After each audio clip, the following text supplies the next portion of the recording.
ஓம் சாந்தி. விட்டு விட்டு கடந்து செல்வதற்கான ஒரு குறிப்பு. அடுத்த வாட்டி நீங்க பழைய விஷயங்களுக்கு எனக்கு ஒரு முடிவு தெரிஞ்சாகணும் அப்படின்னு நீங்க எதிர்பார்க்குறீங்க அப்படின்னா, அதுக்கு இதை ட்ரை பண்ணுங்க. ஃபர்ஸ்ட்டு அந்த எதிர்பார்ப்பை விட்டுருங்க. ஏன்னா அந்த எதிர்பார்ப்பு வந்து நம்ம கையில கிடையாது. அதை அவங்க நிறைவேற்றுவாங்கன்னு சொல்ல முடியாது. ஏன்னா அவங்களுடைய பிஹேவியரை பொறுத்து தான் இருக்கு. ஏன்னா எல்லாருமே வந்து என்ன பண்ண மாட்டாங்க, நம்மளுக்கு கிளியரா வந்து பதில் சொல்ல மாட்டாங்க. இதனால தான் இது நடந்துச்சு அப்படின்னு பதில் சொல்ல மாட்டாங்க. அவங்க ரீசனிங் நம்மளுக்கு கொடுக்க மாட்டாங்க. ஸோ இதை நான் எதிர்பார்த்துட்டு இருந்தேன் அப்படின்னா எனக்கு தான் மனசுடைய போகுது.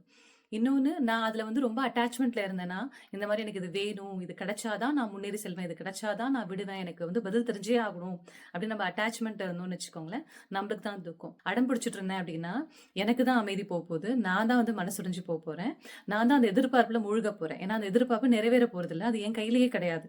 ஸோ அதனால இந்த மாதிரி பழைய விஷயங்கள் ஏதாவது நடந்துருச்சு அப்படின்னா முடிவு எதிர்பார்க்காதீங்க. அரைகுறையா இருந்தாலும் பரவாயில்ல, விட்டுருங்க, ஏற்றுக்கொள்ளுங்க. இன்னொன்னு, பிரபஞ்சத்துக்குன்னு ஒரு உண்மை இருக்கு, பிரபஞ்சத்துக்கு ஒரு ஃப்ளோ ஆஃப் லைஃப் இருக்கு, அதை நீங்க நம்புங்க. எல்லாமே வந்து சரியாயிடும். எல்லாமே நான் கடந்து செல்லணும் அப்படின்ற அந்த கோல் வச்சிங்க அப்படின்னா மற்றவங்க எதிர்பார்ப்பு எல்லாத்தையும் நம்ம விட்டுட்டு நம்ம முன்னேறி செல்லலாம். ஏன்னா பழைய விஷயங்கள் வந்து முடிஞ்சுதான் ஆகணும், நான் முன்னேறி சென்றுதான் ஆகணும். இதை நம்ம ட்ரை பண்ணலாம். ஓம் சாந்தி.